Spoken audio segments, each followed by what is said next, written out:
Good morning, Gente. How are you?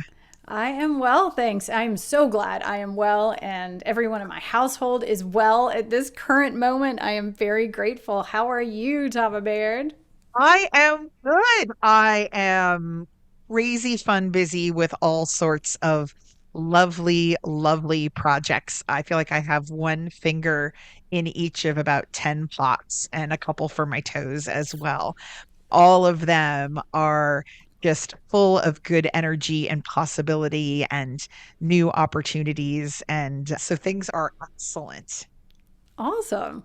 Well, that's really exciting. It's been really cool. I just finished teaching another Reiki 1 and 2 class, and I remember, but I forget, the profound effect. And so it's been really neat this past week or so listening to students writing me and saying, oh my gosh, I'm using my Reiki in this way and that way, and like all the ways that it's changed their lives and stuff. So it's gotten me really excited. More people are coming for classes, so I'm getting really excited about that. But I feel like you too, where I feel like there's just like all these hands in different pots all around. That's like our whole spider thing. We had the whole episode about that. That's kind of how Yes. we operate, is leg Yes. and all of these different things, and then kind of synthesizing. So And trying to coordinate like what's coming next? What's the next energetic thing coming up? My brain is already planning for things that are happening at the end of the year, and we're not even into spring yet. I sort of feel like my head is in all seasons at once.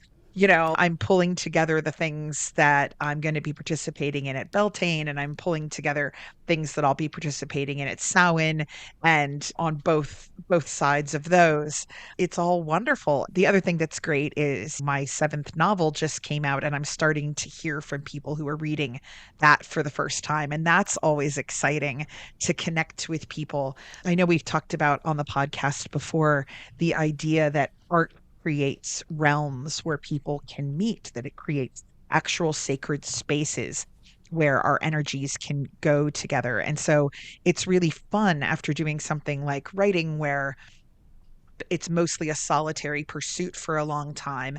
And then I bring in this small, trusted group of people to take a peek around the world. And I know you and Keith are two of those people and give me feedback. And now it's out there where I hear from people who have never entered my head and to be it's a able fun to place to be. it's at frightening at least times. at least from our perspective, the perspective we get to live in, it's really fun. So yeah, it's sort of neat. I feel like I sort of opened up the borders of the world, and I really believe that when people read, part of it is the writer, but the other part is the reader who brings their own unique experiences to the words, and it makes the worlds that much more interesting and dynamic once you get populations in them, so to speak. And so that's going on right now, and that's a lot of fun. Yeah. Yeah, and if you have not by some chance read any of Tava Baird's books, I highly recommend it. They're my absolute favorite thing to do for myself. Like when I'm like I'm giving in every possible way, I need to just do something that's just for me. I sit down and read one of her books, and I am not a reader. Like I'm really not. I kind of I wish I was, but I'm just not. Except for, and my daughter always says, except for Tava's books. You read her books all the time, and if I'm reading one, she's like, oh man, it's like now you're not going to do anything because you're just going to keep sitting here going, just a few more pages. So yeah, I can tell It's you, if her writing can convert me to a reader of fiction, I'm telling you, there's definitely magic in that. Though you are so sweet. Just in case you guys do want to pick one up, there are characters that are based on real people that I know throughout the series. And so when you get to, so book one of the main series, book one's called Wildwood. You can get it on Amazon or through my website or from any of the markets that I'm at, that sort of thing, my Etsy shop. But And when you get to Wildwood, by book, the way, is spelled with a Y. It's oh, W yes, Y L D. Wildwood. It's on Kindle and all that good stuff.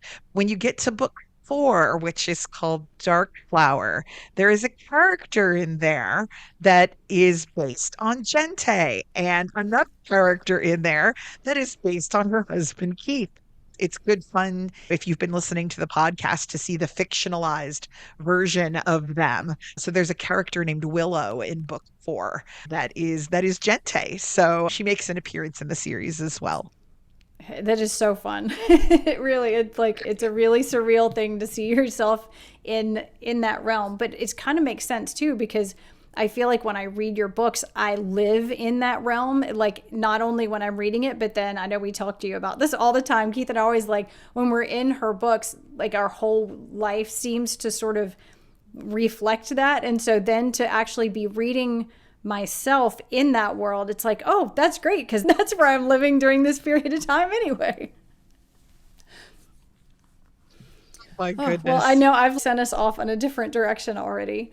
So, Tava and I have not discussed at all what we were going to discuss today. And I had all these different things coming to me in the last 24 or 48 hours. Was like, oh, this is what we should talk about. Oh, this is what we should talk about. But something wasn't right. And so I sat down this morning and was like, okay, Archangel Michael, I need guidance. I need you to just come through and show me. And usually I do that with automatic writing. And so I sat down and was like, okay, these are all the different things. This is what I feel, guided to do.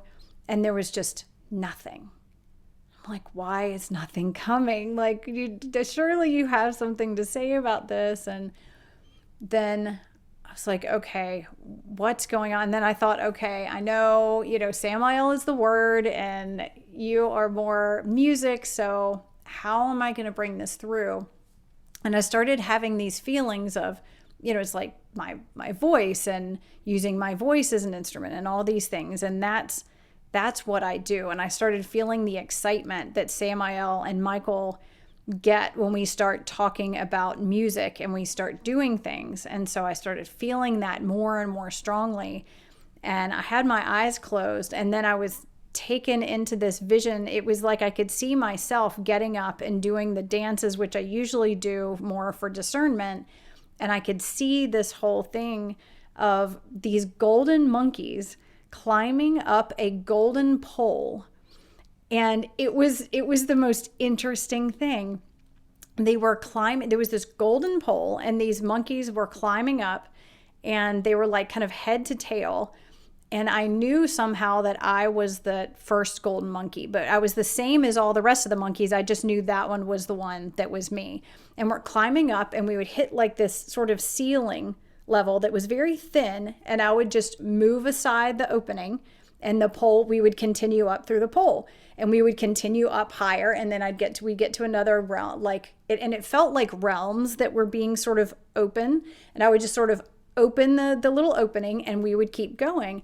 And it just went on and on and on. And I had this strong sense that it was like, I need to share my story of of how I'm being called to use my voice and the movements that are coming and all of that, and get Samael and to kind of share more about that for people as well, because I had this idea that it was like, no, I should wait to talk about what's going on with me with this till later, till I've like kind of figured it out, further down the road. And I can then help to explain that to people later on. And what I knew I was being shown with the monkeys was like, me as that first monkey, I didn't go up through all the layers and stuff, figure it out, then come back down and bring the other monkeys. It's like, nope, just let them follow along with you. And we just sort of go on this journey together. So it's like, okay, I feel like maybe this is what we're being called to talk about today. So I can't wait to see what you were writing, because I could see you writing as I was talking. Well, I'm sitting here first off as you're talking and you're talking about the monkeys. Samael is laughing. He's just sitting here laughing and laughing and laughing. And then I wrote down ritual and prophecy. And I don't know what's coming next, but Let me write that this. that popped up. And so I think there's going to be some discussion of your work with regards to the concept of ritual and prophecy today. Ooh, that's exciting. See, things are already taking off. I was like, but I kept feeling like, okay, all right, this is what we need to do. And I have a sense, and we'll just see where it goes, but I kind of have a sense of something that I may be being called to do as a part of this. So we'll, yeah, we'll see what happens. I can't decide if I should share it with you now or see if it ends up happening. I think this might be a good time for some invocation music here, as All before right. we dive into the trail of the golden monkey. Yeah, exactly. Yeah, and I know that one of the big ways that Michael contributes in this is through the sending of the songs. So Yes. I look forward to seeing what's going to come through. I'll start Me switching all the too. mics. Okay.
Boy, do I have something for you. Oh, wow. I am so excited. Okay. You look like Okay. you've like been through it. I'm going through it on this end of the recording. Um, okay. So here is what we have that started coming through basically the minute you got up to start singing. Um, so at the top, I had written Ritual and Prophecy, the Trail of the Golden Monkey. This is what Samael said. And I would like to apologize before I read this. There is a particular goddess's name that I don't think I'm saying correctly. He says it with sort of an accent that I can't quite get. One of these words is from Ghana, and I hope I'm saying it correctly. So, this is what he had to say while you were singing. Many lead before they are ready.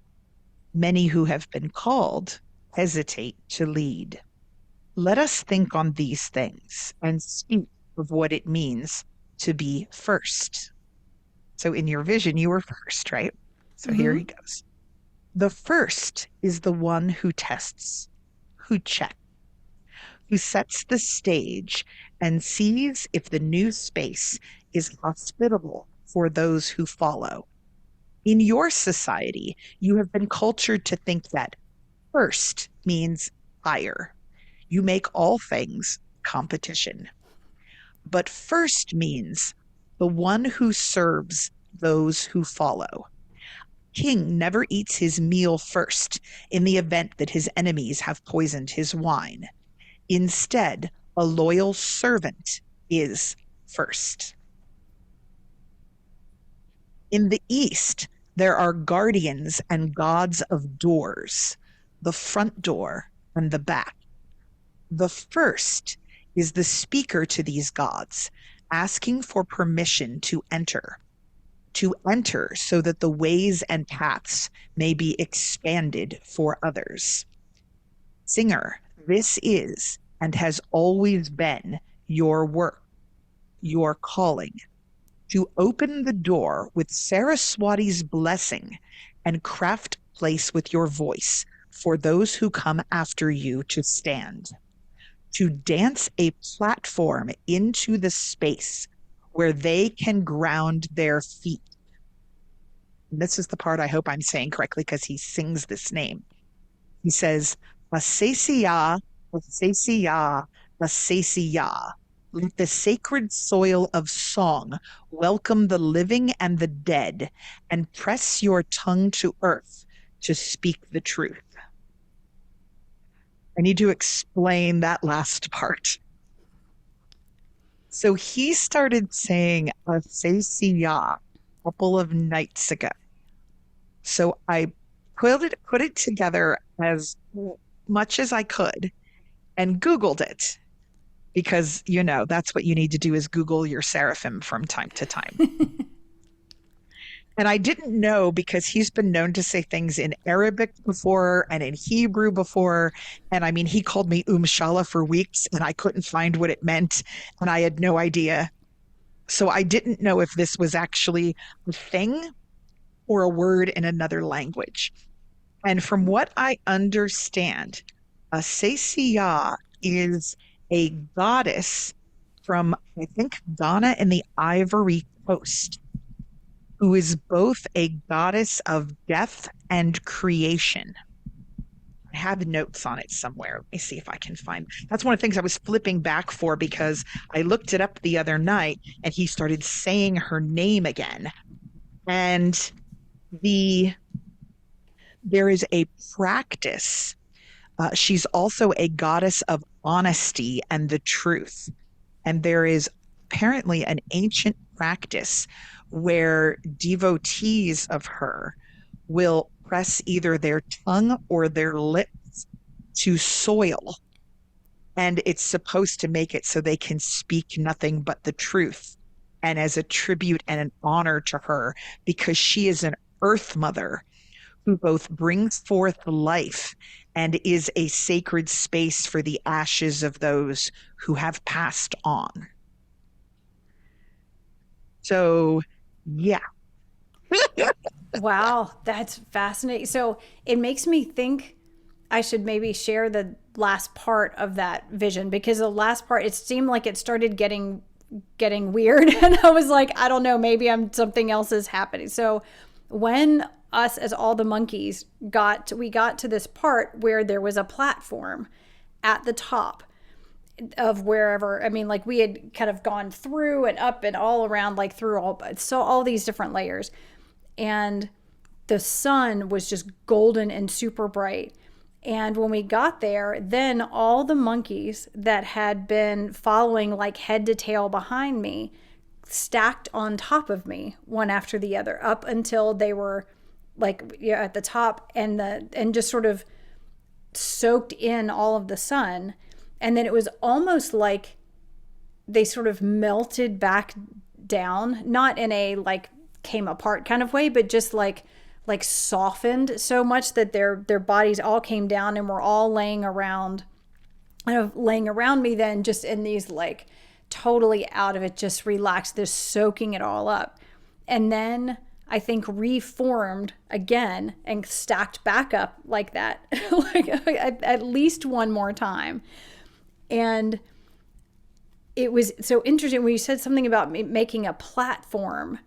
And I was like, that's so interesting. It's like I was, the first monkey to go through, but then I created I guess, or the platform, somehow maybe I created it, but then all the monkeys stacked on top of me. It was like they, then it was like, okay, I'd created the foundation that they could build and go up. But I don't know what that, the sun and them sort of almost like melting. I get to a point where I'm like, I don't know if I'm starting to make up some of this or not, but it seemed like there was so much to that, and that vision and what Samael was saying. I was like, oh, all right, I'll go ahead and share the rest of it, because, wow, He that was also, fascinating. I have also never heard him say Saraswati's name before. Yeah, I He was doesn't really, mention other entities almost ever. Like he's spoken about Lilith, but that's kind of an obvious one. He has mentioned Michael. I have not ever heard like this. I hope I'm saying it right. Asasiye, Asasiya. I think it might be Asasiye. I mean, he's been singing it, and I actually just thought he was like intoning because he sings a lot these days. I just thought he was like Asasiye, like just singing along. And then I've never heard him say Saraswati's name before. So but Saraswati, you've mentioned quite a bit before. So I'm wondering if yeah. he's bringing that in because he's talking about your work. Yeah, well, and I've So never heard of Saraswati mentioned as a like gatekeeper, because wasn't he mm, saying like that she was, it was something about working with her and open the gates? Was that I right? doesn't Saraswati have to do with music as well? Yeah, she tends to be, or the way that I have related to her as this like goddess of like song and music and art and creativity, I has think been that's my I think association with her. I think that's how he's using it. I may have read it incorrectly. To open the door with Saraswati's blessing. Saraswati's blessing being the gift of voice you have been given, I believe. That you're singing people you're going into these realms and creating places for people to come and be grounded and connect to that level and that area of the divine and that energy with the blessing of Saraswati, which is your voice. Gotcha. That would That's what make I sense. It's think. like the blessing of Saraswati is the are the blessings that I have received, the dance Yeah. and the song and the art and the things like that, is that's the way that I do that. So okay, so it's like I'm opening it with those With her with the gift, blessing. kind of like the gifts that I've been given from her to do that, which would be song and movement and potentially art and things like that. And that at each of these things that you're opening, these doors you're opening, he's speaking that he says in the East, there are guardians and gods of doors.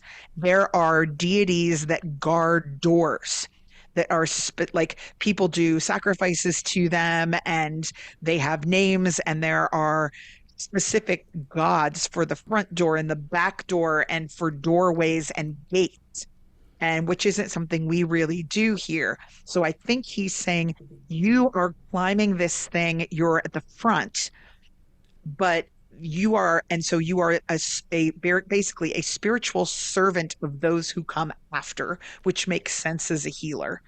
And you are using the blessing, that blessing of song, to speak to the guardians of each of these gates and doorways, open pathway, new pathways, so that other people can reach higher. Yeah, and that concept of the gatekeepers is something that is in lots and lots of indigenous traditions and ancient wisdom teachings. Like when we do these accessing other levels of consciousness and through sound and healing the through, I guess it used to be called the center of light, now it's sunread. There's a reaching places, and he talks about, he being Zakaya Blackburn, is interfacing with the guardians of that space, and he'll tell us, you may encounter a guardian who will ask, who are you and why are you here? And it's your opportunity to fully open who you are and show, like, this is who I am. I'm coming from this pure place of desire to evolve and to grow and to learn and to share love and whatever it is. And that's your entrance. That's how you would enter. But it's interesting because I had asked him, because he always talks about the process, how important it is to honor the gatekeepers and to do this process. And I asked him once, I don't seem to go through that process. When I am in one of these things and he's leading us through all these different realms of consciousness and into the diamond realms and the pure realms and all these different things, I never encounter a gatekeeper. I just am there. Yeah. And then I would get there. I would just be like, okay, I'm here, and whatever the thing is would start happening, and then I would start freaking out that I'd messed something up, because I'm like, wait a minute, do I need to go back, find a gatekeeper and be like, I am so sorry, I just came in, I don't know how the door was open, I don't know, it was like, it was open, I didn't realize you were here. And he was like, he was really kind of astounded and was like, no, like, if you're just there, you've been allowed through. You didn't screw anything up. But You I took was the thinking, staff access door. it was like, but I was thinking it makes sense what he's saying. If that's my purpose, that's what I'm supposed to be doing, is opening these things to help other people come through, then it would make sense that that happens naturally. Because I kept thinking, how do I keep, like, almost like sneaking in? I was like, I keep messing this up. Like I was like, I almost never see or encounter a gatekeeper where there's a conscious interaction. But I mean, clearly there's some sort of communication and there's some Right. way, but it's not something that I'm aware of in the way that he kept describing it. So that's really fascinating. Jennifer Taylor, trespasser in divine spaces. Somewhere out there, there's some angel traipsing along going, where is she now? I have something else that I found really interesting that Samael just said, and I was writing as you spoke. He said, the singer, she eats in visions, does she not? And you do, you eat all the time. Oh, yeah. She is not only consuming and transforming, she is vowing the truth. The touching of your tongue and lip to whatever it is that you are eating in those visions has to do with you vowing to speak the truth. Wow. Because you That's have it, if I remember a lot of Marcos, there have been Marcos where you eat everything. Guys, she is Yeah. literally in like liminal places. She is like a human garbage disposal. She has eaten dirt. She has eaten entities. You and then sometimes spit them back out. You have made divine hairballs of a lot of different things. I'm trying to think of, I mean, I know there have been a ton of them. Oh, it It, happens to me all the time. And it started happening. So let me, I guess I will back up a little bit for people who have not heard a million Marcos of me describing a session and being like, and I had to eat it. So when I'm in a session or a process, a healing process for myself, I end up, it's like a shamanic journey. If you've ever done a shamanic journey or a guided meditation, if you've never done anything like a shamanic journey, where your eyes are closed and you enter into this other state. And for a lot of people, it's entirely their clairvoyance kind of kicks in. And for a psychic, maybe they would see clairvoyantly, they would see these things. So I start out moving and singing. And through that, I start noticing what my hands are doing, what the motions are, and I start getting a feeling for what's happening. And then I start seeing I often start getting a sense of seeing that I'm in this other sort of realm, or there are these other things that have appeared. And I'm maybe on my hands and knees and singing down through layers and layers of consciousness into the vast darkness, or I'm moving plants around, or I'm doing these various things. So I start becoming aware of what's happening.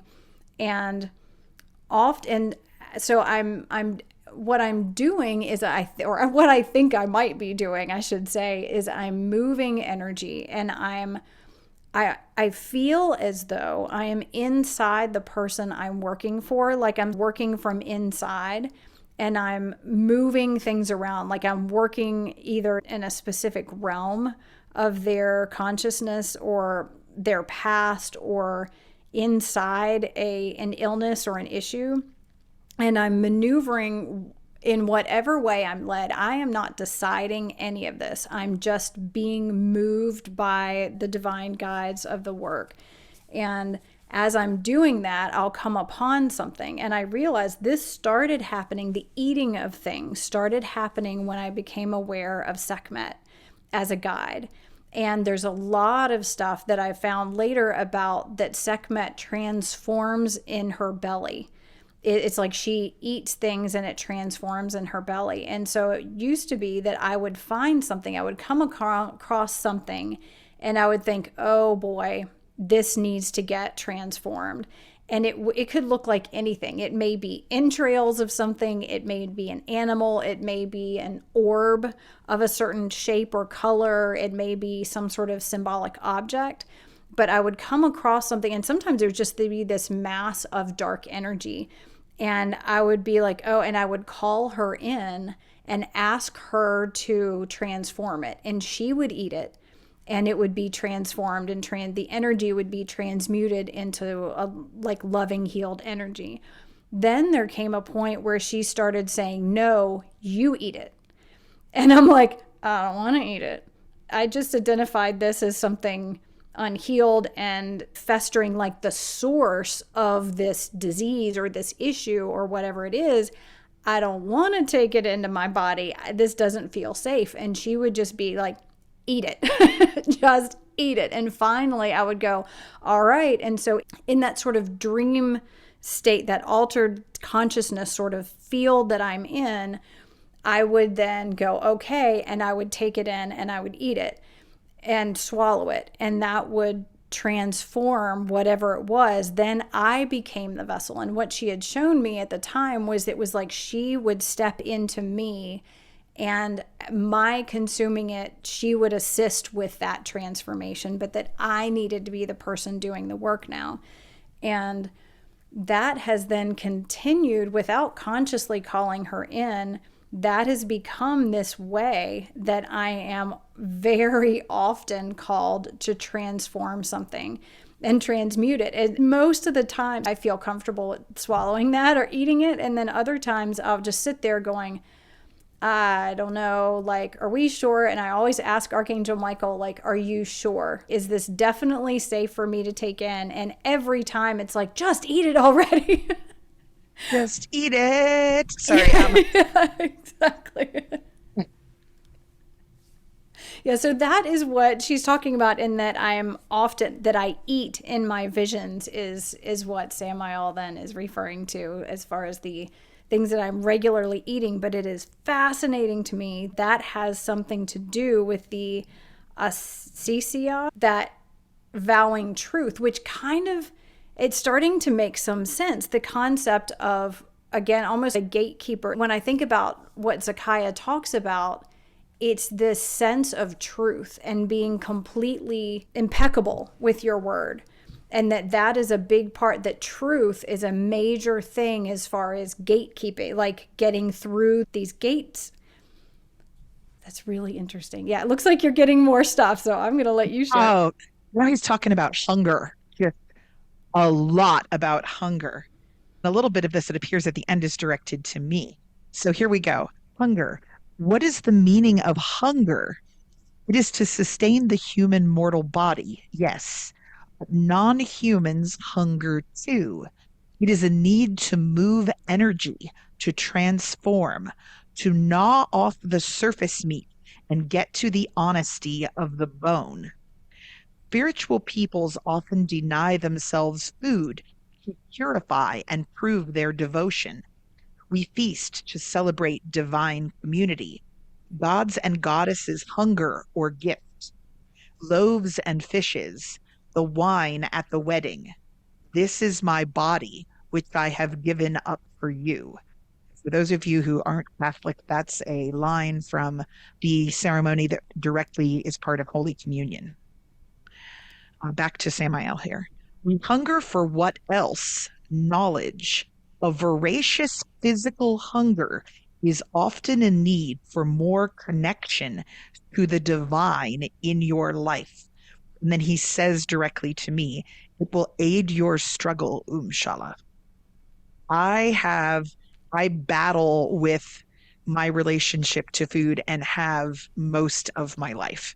And so it's interesting that he's pointing out that while, yes, hunger often means, man, my blood sugar is low and there's nothing in my belly and I need a sandwich, when you have trouble regulating it to be more, when it becomes more than that, when it is, when your hunger feels unbalanced, it is often a sign that what you are actually looking for is a deeper connection to the divine. And you are feeling separated from that and from knowledge. And, you know, it's true when I am painting or writing or engaged in creating ritual, I forget to eat, forget a lot of that. And I'm in a state that often transcends hunger. But when I am in a place where I am tired and I haven't rested, what do? I want to go eat. When I'm bored, I want to go eat. And it's not just hunger, it's a psychological need to bring something in and feel connected and alive, or to medicate myself against something. I think about all the number of times that I reward myself with, well, if I finish up this hard thing, then I'm going to go eat a cookie, right? That's not, has nothing to do with hunger. That has to do with I'm feeling under strain and I'm feeling isolated or alone in my efforts. And it's something I have to endure. And so that hunger that grows out of that feeling of isolation from the divine, I interpret as a physical hunger. But in fact, it may be a spiritual hunger as well. So this is going to be very interesting for me to try to put into practice, to be Here's aware of that. something that occurred to me that I've been thinking about in this last week, and I've really started putting together, because I do realize when I start going for something and I feel that urge to eat something, it's often to fill a space. Something is unsettled in me and I'm grasping for something to fill it. And Yeah, and there's often times we talk about in Reiki, sending Reiki, and there's a specific Reiki symbol that will send to ourselves or send to our intention to eat that which was nourishing and to fill ourselves with what we need. And often, if you stop and give yourself Reiki during that for just a minute or two, the hunger and the intense, the feeling of it goes away. And I think it's so interesting. What is it that we get when we give ourselves Reiki? We are getting filled up with divine love, with divine light, with divine energy. And that then is filling the space that we were trying to fill with food or alcohol or whatever it is, the things that we try to fill those holes within us. But I think it's so interesting. I haven't had it put so specifically of the hunger for the divine and for connection with the divine. And then in giving yourself Reiki in that moment, that hunger goes away because we just filled with directly with that. It's something that I was watching another, oh, I can't think of his name. He does this, Ron Gilbert, I think is his name, from the Vesica Institute. And he has a Gaia channel series about sacred geometry. And in the last one, he was talking about sacred geometry in human relationships. And one of the big things that he said that stuck with me is that how we operate and how we find balance and health has so much to do with what we associate pleasure with and what we associate pain with.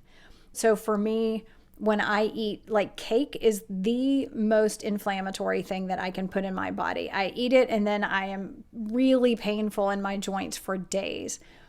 But because I associate eating cake with pleasure, I eat the cake and then I am given pain. You know what? The result of that is actually pain, but I associate cake with pleasure.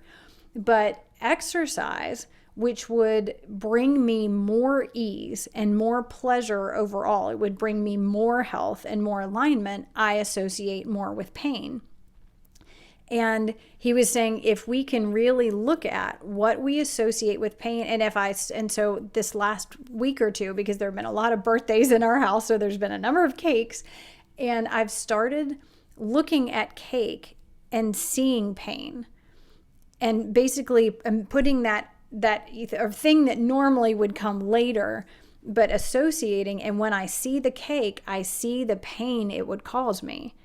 And then I've tried to add the pleasure to things that will actually bring me that, not that I've associated, because he was saying the biggest issue with whether someone can stop and some of like addictions is that they view the addiction, the thing they're addicted to, as a pleasure-giving thing. Having that cigarette, having the drink, having whatever it is, and they view pain as not having it. And if they can switch that, where they see that pain association with having that cigarette and the pain that it will cause, and pleasure as being free from it and doing something else, that's when they're able to shift. And I thought that was so fascinating. And so this week I've really been focusing on, do I associate with pleasure and what do I associate with pain? And is it truly my association with it? And do I need to shift it? And it's made it so much easier. My dad had made a cake for Valentine's Day and it was so kind. And so I had like a really thin little slice and it's been on the counter all week and I have not had a single other bite. And that's really normally super, super hard for me. But when I look at that and I see my joint pain, it sounded like I'm not as excited about it. So I just thought I would share that because it's something recent and seems to be very related to what he was saying. That is fascinating. And I think you're absolutely right. We also build so much culture around things like food. Cake means celebration. It means something good Yeah. happened. You have birthday cakes, you have wedding cakes. Nobody ever gets death cake. Cake is something good, right? And so I know I've been in situations where everybody wants you to eat the cake at the wedding because that means you're having a good time. But at the same point, you're like, I don't I don't really want that, but it's so much more than flour, sugar, eggs, and butter. It's a symbol of a wedding. And so I've had things where people send me home cake after birthdays and it just sits on my counter and I can't bring myself to throw it away because of the ceremonial and ritual meaning of cake. It's the same thing as like I would have children give me loads of candy at holidays. It's Halloween, it's Christmas, it's give your teacher candy. And the thing was, if I eat that sugar, I am going to feel horrid. But the just I'm going to get rid of this or pass it on to someone else, it was a gift, and it was a gift from a child. So there's a ceremonial and ritual meaning to that. Really neat. I've been working on designing this Samhain ritual I'm going to be leading. Right around Samhain, I was looking through a lot of gods and goddesses of liminal spaces and death and rebirth and things, and what their symbols are. The sheer number that are sugar is insane. There's honey being associated with a ton of the Greek gods. Oh goodness, what is his name? Papa Lagaba.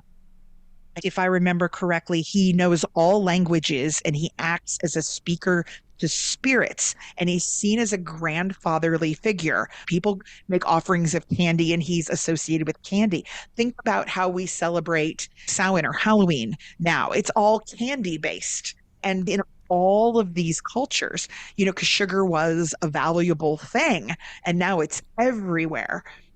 So we have a lot more difficulty setting that down. And also, you don't want to waste things.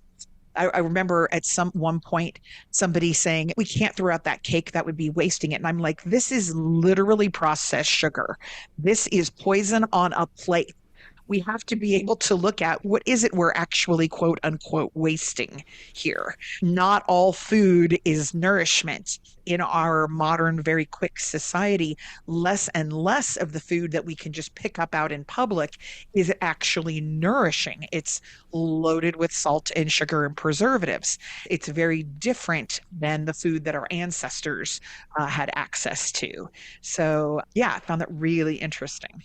Yeah, so I wanted to offer something as a way of a ritual, interestingly, and way of not overindulging or not eating beyond, doing something that we're not comfortable with, that we know it's not in our highest good and that of our body, because we don't want to dishonor the food that's there or the gift or whatever it is.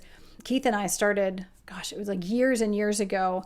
And I started saying, I'm not going to dishonor this food by overeating it and then having my lasting impression of it being that I felt terrible of it. Like I felt terrible after eating it. Or you go to a nice restaurant and they have this, it's just this amazing meal, but it's at least an extra portion more than you can comfortably eat and feel good. But there would be this pressure of like, one, it cost however much money and I need to have eaten everything on it. And we came to this place of saying, I'm not going to dishonor this food by overeating it and then having it be something that is become something harmful or unpleasant instead of honoring how nice it was. So that helped us to change the way that we viewed what was on the plate, where we are honoring it by ensuring that our continued experience of it is positive.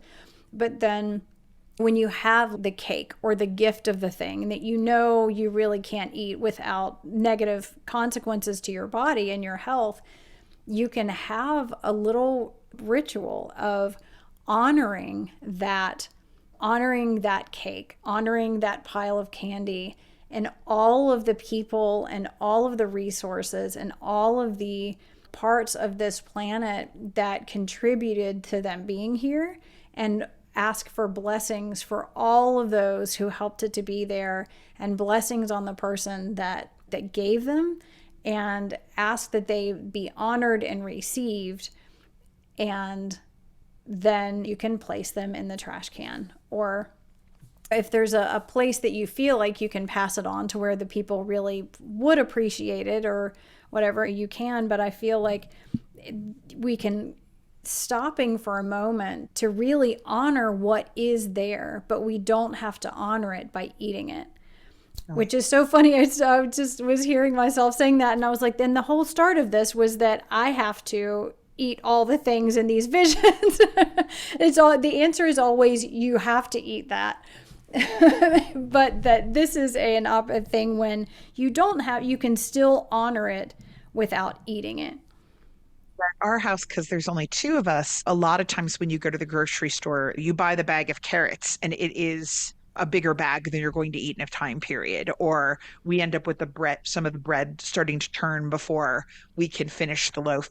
And so a lot of the food, like we live on the mountain, so there's tons of deer and things where I can take the end of a loaf of bread and put it out for the birds, or I can take nuts that we're not going to eat and put them out for the squirrels, or toss the vegetables out, and the raccoons and the possums are super, super happy with them. But something like, hey, I can't put chocolate cake up there. It'll kill whatever eats it. It always seems to be that sweetness that is always the challenge to deal with.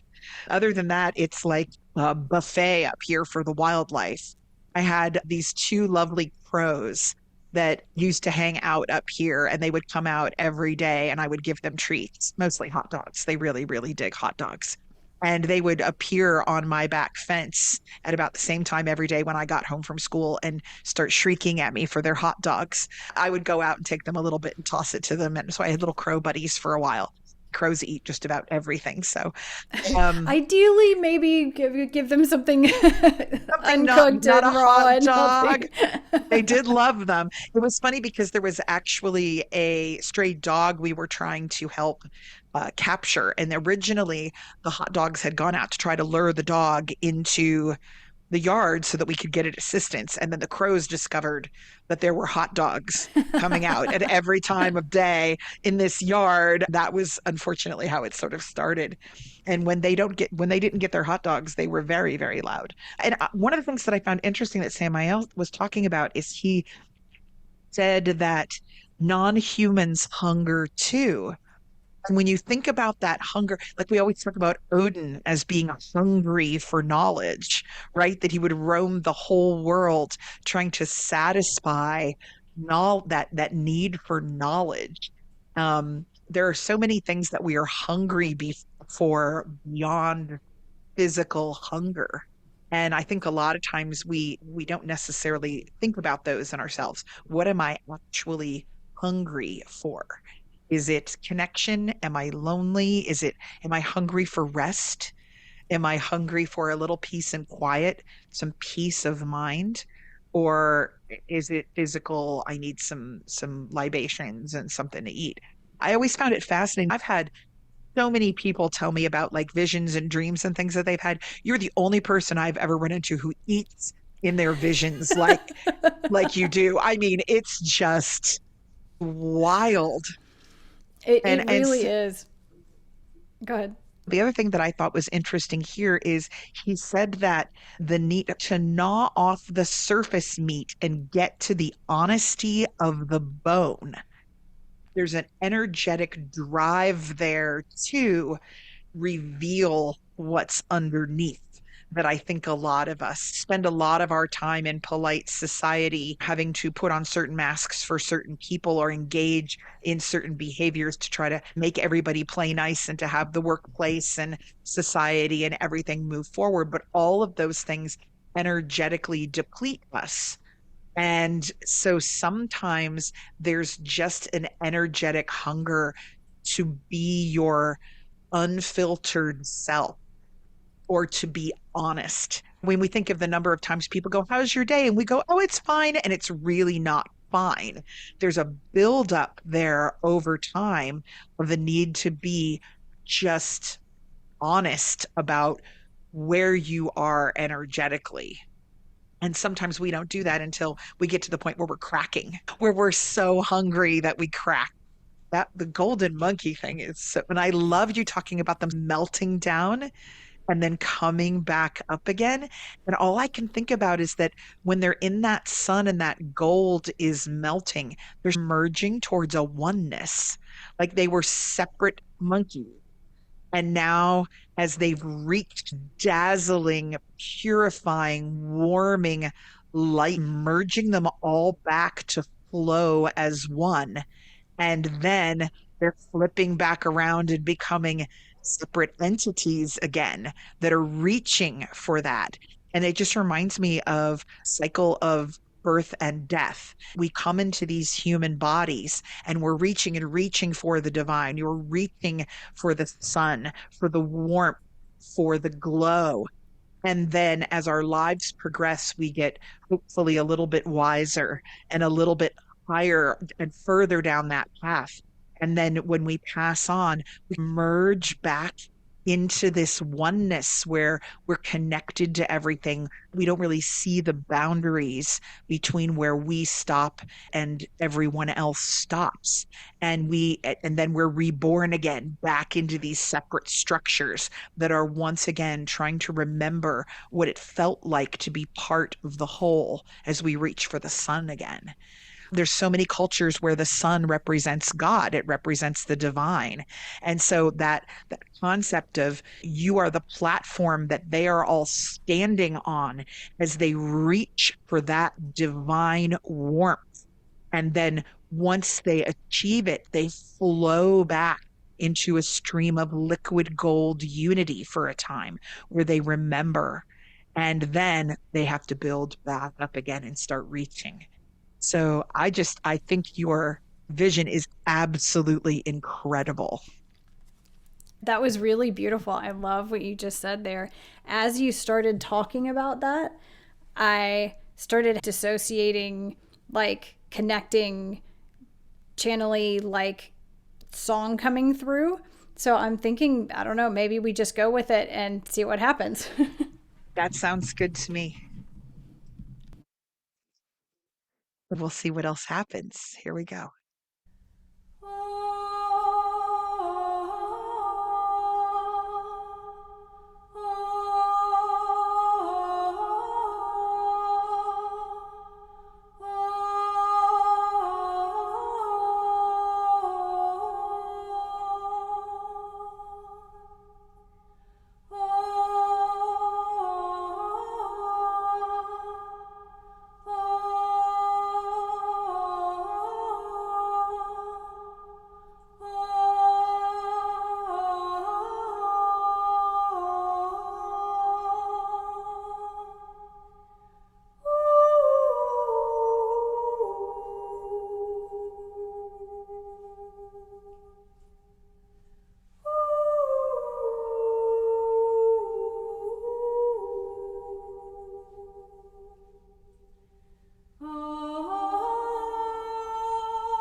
vision like processes.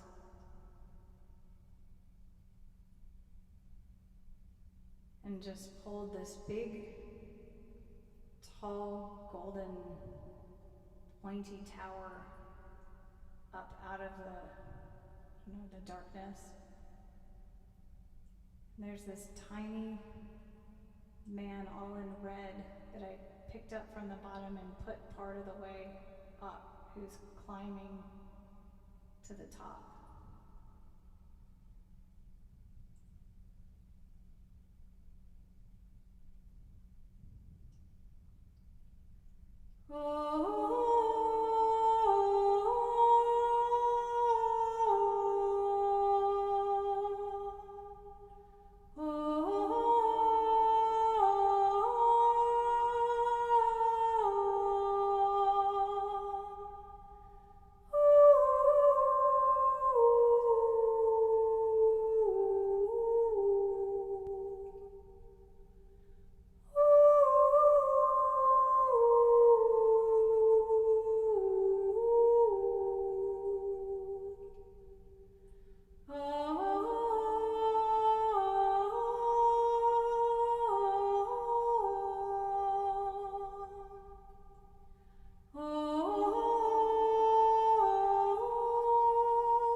We have reached, I think, whole new levels here on the podcast where we started off talking about historical things and practices, and now we are full on channeling all the time. It seems like just one of us, but both of us.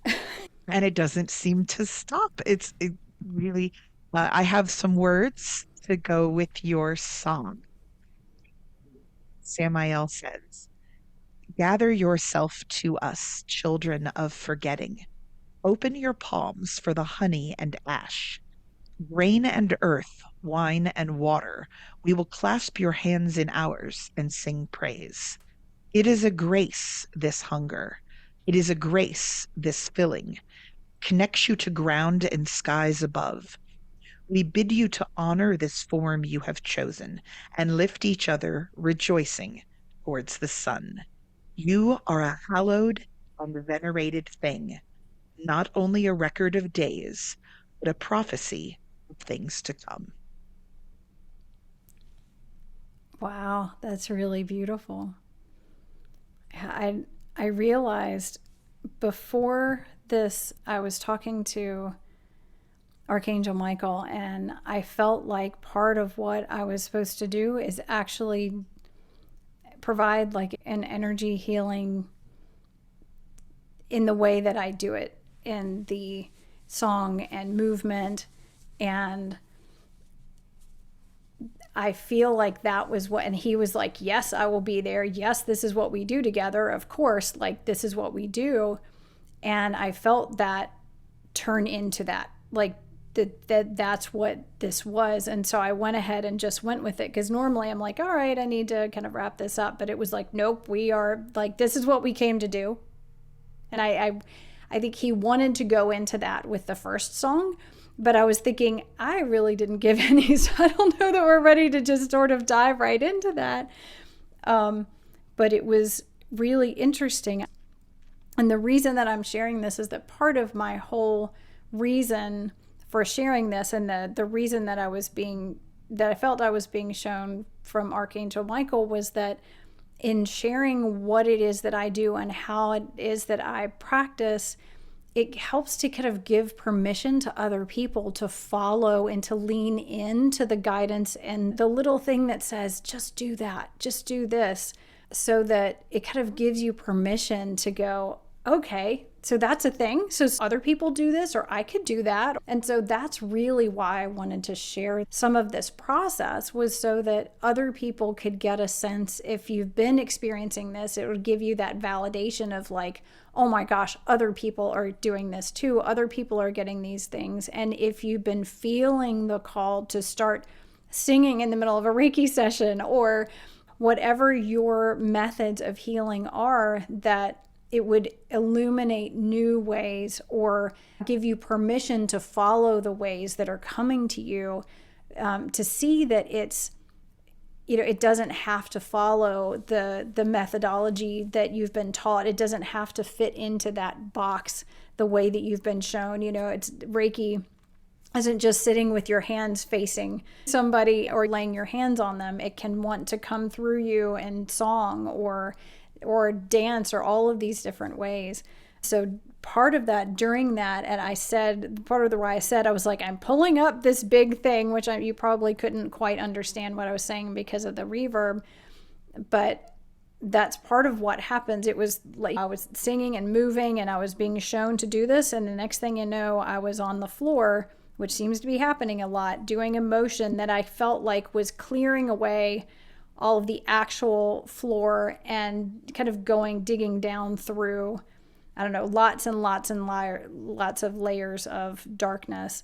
And there was this spire, almost like the top of maybe like the Empire State Building or something like that, but it was much more steeply done, and it was golden. And I grabbed it and I pulled it up and sat it there in front of me. And this teeny weeny little figurine, like little figure of a man wearing all red, was at the bottom, walking up to it. And I picked him up and I placed him part of the way up the tower. And then he just continued and climbed all the way to the top of the tower. And I had this strong inclination to sort of flick him off the top. And I was like, I kept fighting that, going, no, don't and by flick him off, I mean take the top of my hand and sort of knock him off of it. And I thought, oh, that's terrible, I can't do that. But then I was like, no, for whatever reason, if I'm being shown to do this, I need to just do it. So I do that, and what it actually does is then send him way off in the distance, where he then connects with the next place, which was like this other like staircase up in these clouds that he continued on. And by kind of flicking him, it somehow connected the top of the tower to the base of those stairs. And then next thing I knew, a whole train of all these other tiny little red people just people all dressed in red, seeming like little plastic figures, were climbing up to the top, going along, and then going up into some higher realm in the clouds. And then these blue people started coming up the other side and combine, and then they would come up, and they were sort of almost like entwining as they would go, as they went around up into that cloud like thing. And it was just a continual stream then of these little red people and these little blue people going up and into the clouds. And then eventually was sort of, it was almost like the clouds kind of reached down and scooped the whole thing up and took it. So if you're interested, I don't know what anybody felt during all of that, and or what the symbolism is of that. But if Samael has anything to say about the what the little red and little blue people were. Well, it's interesting, like, and this isn't Samael, this is me. This is two different ideas, but the red and blue intertwining, all I can think about is DNA. Idea of I that had that genetic image. Yes. ancestor, you get your DNA from your ancestors, and there's that unbroken line of that red and blue intertwining that you always see when they illustrate it. And the other thing, when you were talking about the sort of flicking him off and sending him out on a journey, and it seemed like it was a bad and scary thing to do, and then you're like, no, I'm going with it, reminds me of something that when you work in a community trying to help provide comfort and healing, a lot of times people come to you and they say, I want to be healed. But spiritual healers don't actually heal you. What they do is open pathways and provide access to doorways and gateways and techniques, and allow energy to come through and find you. You are doing that healing yourself. If you don't want to be healed and you're not willing to put energy into it, ain't nothing a healer can do to fix that, right? You Yep. have to be buying into the process of your own healing and your own journey. And one guide or healer is not going to take you that entire path. They often are literally there to kind of knock you out of the place that you are stuck and start you on your journey or flight to that next place where another guide may pick you up and carry you from there. I have so many people who approach me once they read the book of Samael and say, I want a guide of my own. Like, how do I get one? And I don't really have an answer for that because I didn't expect him to show up. He just arrived. Samael, I see him, I hear him. I mean, he is there as clear to me as any of you. But I have also often felt the presence of the Morrigan in my life, and she communicates in a different way. A lot of times people think they have to have just one guide. And if you listen to this podcast now, you've noticed you can have an entire rugby team of guides around you. And often they tap out for other guides coming in. In one podcast, we're talking about Saraswati and quoting parts of the ritual of Holy Communion. It doesn't have to be, this is my one tradition. Your road to the divine is an ever evolving thing. And just like at when you were growing up, you had different teachers at different times in your life on your path to becoming who you are meant to be and to be becoming more fully realized by the day. When those teachers arrive, when you need them and when you are ready for them, and when you show that you're willing to put out that effort to communicate with them. One of the things I'm always kicking myself about is I'm like, Samael, where the heck were you for the first 5 decades of my life? And he's like, I've been here the whole time. But I wasn't in a place where I could hear him. I wasn't there yet. And he has pointed out that he's been there in previous lives. I said, gosh, darn it, how long did it take me to get it? What if in the next time or next trip around, I'm never ready to hear him and I miss out on 80 years of Samael? And he just says, then we go again. Just like Jen was saying, when you feel these impulses or this direction, take advantage of it. I had somebody who wrote me the other day and she said, I thought I was talking to the Morrigan, but now I think it might have been Odin. And I wrote her back and said, how do you know it's not? Just because they're from different pantheons doesn't mean that you're not hearing divine energy manifesting as both of them.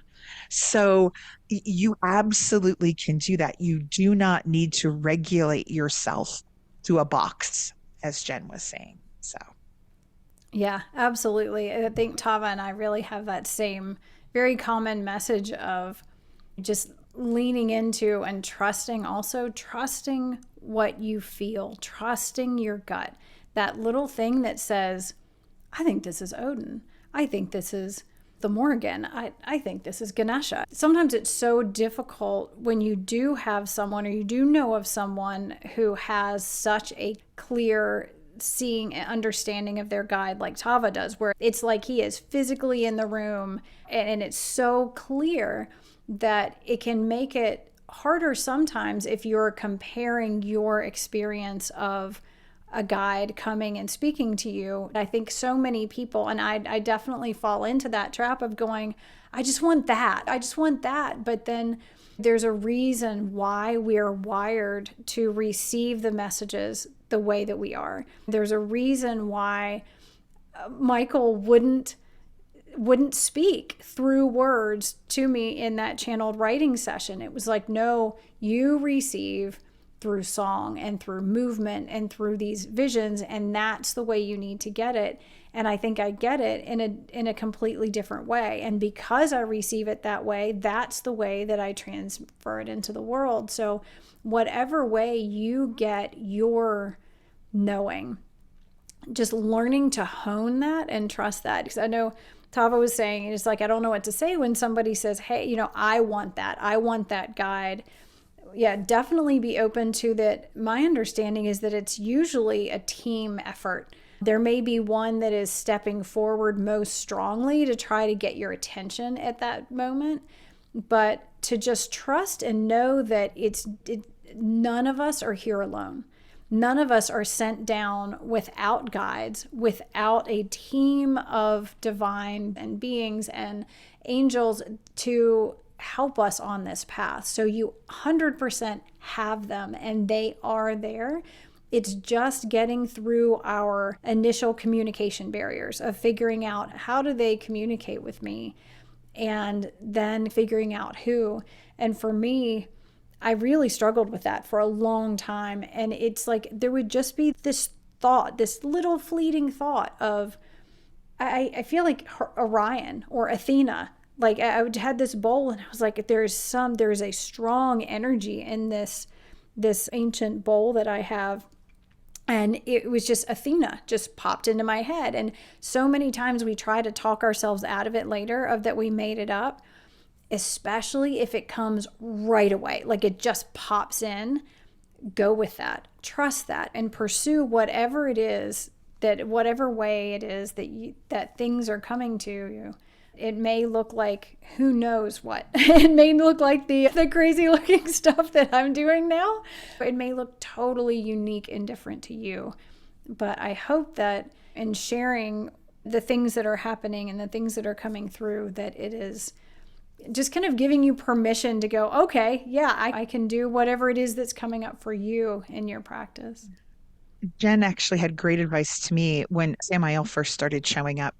I mean, frantically writing things down that he said on the back of receipts and Chinese takeout order menus. And I would get things in the car and he would just start talking regardless of what I was doing. She said, get a bunch of notebooks and put them all over the house so that whenever he starts talking, you have something to grab.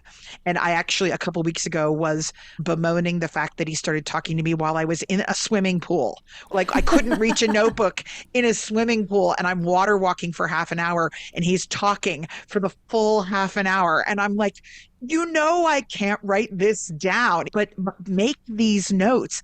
I will tell you, I know a lot of times it sounds like Samael just speaks and then I write it down and I repeat it and I understand 100% of what he's saying. That could not be further from the truth. He sings and chants and whispers things all the time frequently in languages that I don't speak, and I'm not even quite sure what language it is. I know there's some Arabic going on. I know there's a bunch of, I've heard him speak something that sounds like Hebrew before. A lot of times he will just whisper or chant or sing a little something, and I have no idea what it is. But I will try to write down what I hear and then try to make some sense of it. And a lot of times, what happens is a couple weeks later, I will realize he was singing this name the other day. And so I Googled it. I'm just starting to dive into, because I don't have any experience with African deities, but this name was coming up and he was just singing it. And I write it all down because if it doesn't make sense now, it may make sense in the future. But a lot of Yeah. times it seems like things come through from him that he's dipping my toe in the pool, and then a couple weeks later, he's going to start talking about it. So, Yeah, and have a journal or a file on your computer that you can access through your phone so that it's wherever you are, chances are you're going to have your phone and you can quickly jot things down because, and keep notice too of little synchronicities, things that people say to you that it's like, oh my gosh, I've had three people in the last 3 days tell me about this one book or this one person or mention this deity that I have never heard of before. And all of a sudden, I've had multiple people, or I've heard it, I heard it mentioned on the radio, and then somebody mentioned it in conversation. And then I overheard somebody in the restaurant say that. Those kinds of things are also ways that your guides speak to you. So, when you notice things like that, write it down. Just write down those things. And a lot of the stuff, any little things that you get, just scroll it down really quickly because you tend to think I'm going to remember this. And oftentimes it's gone just like a dream. Like you wake up and you're like, I'm definitely going to remember this dream. And by the time you finish breakfast, it's just totally gone. So yeah. I definitely support, Tava in the write it down. And it's amazing how much you learn later by looking back. And then you can start seeing patterns of, I kept seeing rabbits kept running out in front of my car all week long, or, different kinds of things. It may be things from nature or words that keep popping out at you from billboards and things that you see. But it's really helpful to be able to look back and you start getting a whole different level of information there as well of like, oh my gosh, I'll look back sometimes and think, are you kidding me? So I've been getting this message now for 3 years, and at every time it has seemed like a new message. It's like, okay, this is important. So yeah. locations are a big thing too. Like it's really funny whenever Jen is on her way back from dropping off her daughter at school and gets rerouted across Mount Weather, like Mount Weather, which is near our house, just there's so much going on that mountain. And so whenever there's like a traffic issue and she's forced to go off the road and has to cross that mountain, something's coming through. You'll find these little pockets of energy where suddenly it seems like you can hear things better, or you'll notice unusual activity. One of my favorites last year, I was at this market. It was the Witches and Pagan Pride market down in Fredericksburg. And the market was supposed to end at 5 p.m. And at like 4 p.m., the entire market it was dead. Everybody had gone home, was going home for dinner. And it was so dead that other vendors, after having a very busy day, were like, I'm going to go ahead and start cleaning up. The weirdest thing happened for that entire last hour. People kept coming in to the market, going straight to my booth, picking up the book of Samael, coming over and talking to me, and then leaving without going to any other vendors. And I probably had 4 or 5 people who all came in saying, do you have anything on Lilith? I sold an entire stack of books of Samael to these people, several of whom walked up to me afterwards, and it turned out they had experiences with him too. My friend who was vending with me in the next booth, she looked over about halfway through that hour and she said, what is happening in your booth? And I said, well, these Lilithans, female people are suddenly coming in. And she said, yeah, they're not going anywhere else. And I looked around and like all the other vendors were packed up. And I was still sitting here with this group of people, all of whom were there to speak to me about Lilith or Samael. And then they left, and that was it. And they didn't go anywhere else. And she's like, that was one of the weirdest things I've seen happen. There was something energetically going on around me at that time where all of these people who were operating on the same wavelength that I were all showed up, made contact, and left. It was I just remember you really describing that. strange. It was like, whoa. What is happening in this, right here? And I mean, my booth was enormous and loaded with other stuff. They were there for those two, to talk about those two. Yeah, look for these unusual events or unusual pockets of activity, or notice that whenever you end up by this particular waterfall or on this particular path in the woods or in the company of this particular person, that the energy is moving differently. And those are all signs that you're on the right path. Yeah, absolutely. And ways you can tap back in. It's like, okay, if I want to tap into that, I always seem to be in that area when this happens. Then you can go consciously to that area and say, okay, what's going on? And you can be a little bit more aware and make yourself available to your guides and say, okay, I'm setting this time aside. I'm in this space where it seems like something's going on, and kind of create a space to have those conversations or have that interaction. Absolutely. Wow, well, we definitely headed off in another direction all of a sudden. We went from golden monkeys to hunger to divine guides. Yeah, lots of just deliciousness. And I'm guessing too, given that turned into what felt to me like some kind of energy healing, I'm wondering, maybe we could ask Samael, is it safe for us to leave it that way and not say, you should listen to this part later? Because a lot of those kinds of things go very deep and it would not be safe to be driving, but maybe this is different and we don't have to do that. Would you mind singing a little bit for me while I ask him and see? Sure. That would be great. See, I noticed that when Jen sings, Samael gets very chatty. Okay.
All right.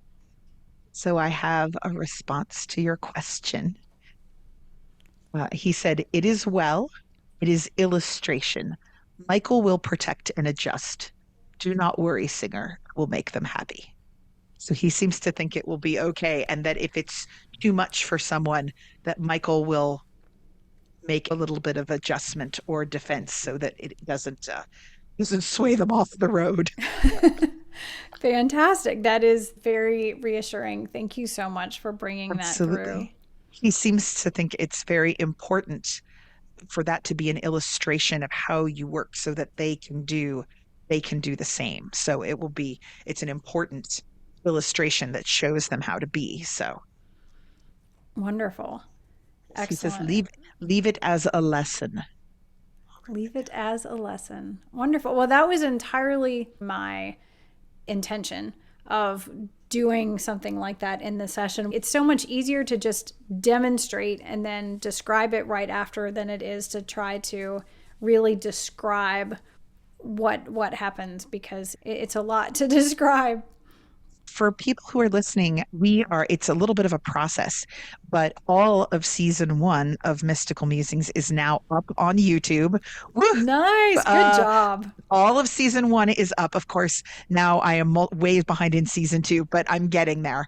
So if you actually want to see what Jen is doing, as soon as I get it up on YouTube, you'll actually be able to see her actually see her practice there, as she is bringing through her channeled song and movement. Um, and communing with her guides. So, yeah, check out our YouTube channel if you actually want to see this, because it was really neat for me to see too. I often recently have seen you moving some.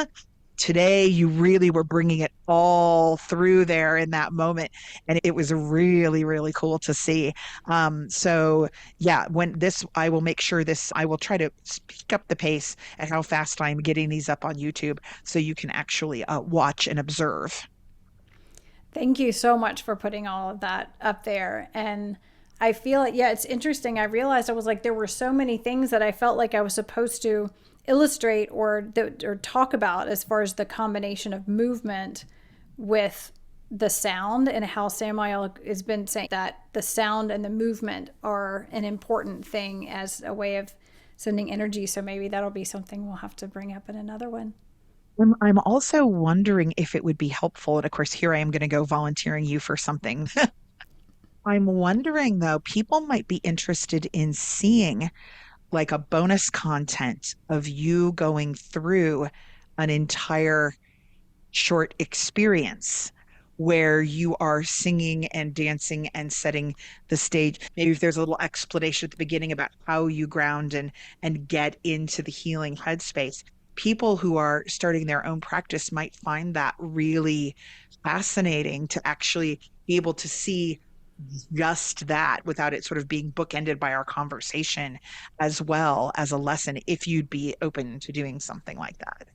Yeah, I would. I'll have to figure out the best way to set up something so that you can really see what's happening and figure out how to put that together. But yeah, I think that would be great, because it's interesting that I think the one thing that didn't come in with this too was instruments. Where oftentimes the instruments will come in as well as other, as like additional beings. They're like extra practitioners in the room that will be just like a guide will come in, and all of a sudden Ganesha will come in and be like dancing with me through something and clearing boundaries or clearing obstacles. All of a sudden an instrument, I'll be like, I have to pick up, I have to do the chimes, or have to play the flute, or I have to do the gong, or something will come up as well. That doesn't happen in all of the sessions, but oftentimes they volunteer themselves as well, which is an interesting thing when that happens. I know that the bonus content you made for the angelic healing experience is really popular as a download. So I'm Oh, wondering good. if one where they can actually see the whole process might be good for people who are venturing down this path as well. Yeah, yeah, absolutely. I will get to work on that. Cool. Well, I guess that wraps us up for another episode. Yes, and thank you so much for joining us and bearing with us as things take unexpected twists and turns. I hope, though, that it feels like the fun adventure for you that it is for us. As you go through your week until next week, may all of your healthy appetites be fulfilled.